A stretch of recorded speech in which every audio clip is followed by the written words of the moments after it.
Précédemment dans Aventure. Tous nos aventuriers sont pour une fois réunis. En effet, nos deux groupes d'aventuriers sont à Castelblanc, et ils vont d'ailleurs y rester quelques jours pour pouvoir aider les villageois à réparer un peu leur maison. Et oui, une invasion, ça fait des dégâts.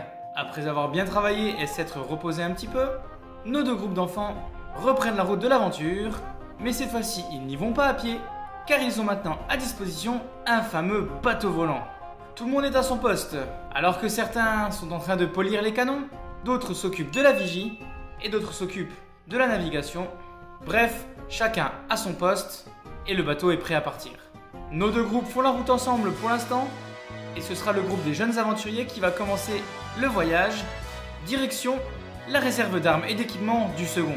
D'après la carte de Linus, cet endroit est caché dans une forêt. Alors que nos aventuriers font route vers cet endroit, ils tombent sur un petit groupe de harpies qui virevoltaient dans les airs. Celles-ci, assez effrayées par ce gros engin qui arrive vers eux, essaient d'attaquer notre groupe d'aventuriers. Malheureusement pour ces pauvres harpies, nos aventuriers font rugir les canons de leur bateau volant. Et même si une des harpies se posera sur le pont, celle-ci ne tiendra pas longtemps et la route reprendra assez vite. Une fois arrivés sur place, nos enfants s'aperçoivent que la forêt est bien trop dense pour s'y poser. Ils vont devoir se poser un petit peu à l'écart dans une plaine juste à côté, et ils laissent donc les grands aventuriers seuls aux commandes du bateau volant. Nos jeunes enfants se dirigent donc vers le cœur de cette forêt. Pendant ce temps, le groupe des grands aventuriers, quant à eux, a repris sa route. Et d'ailleurs, quelle route? Car rappelez-vous, ils sont à la recherche d'une tour perdue dans les montagnes. Pas plus d'infos à ce sujet, ils vont devoir donc sillonner le cratère tout entier.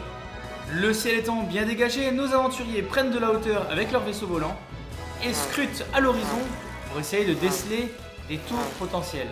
Les vigies vont d'ailleurs faire de très belles découvertes car ils vont trouver pas moins de 5 tours différentes, assez éloignées l'une de l'autre dans le cratère.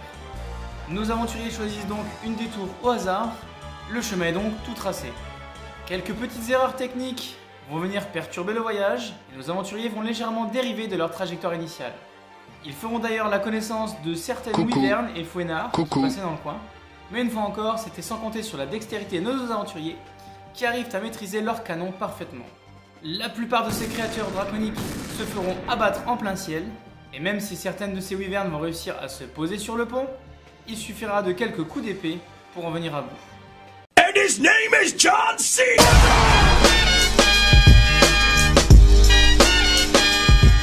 Nos grands aventuriers arrivent donc aux alentours de la première tour perdue dans les montagnes.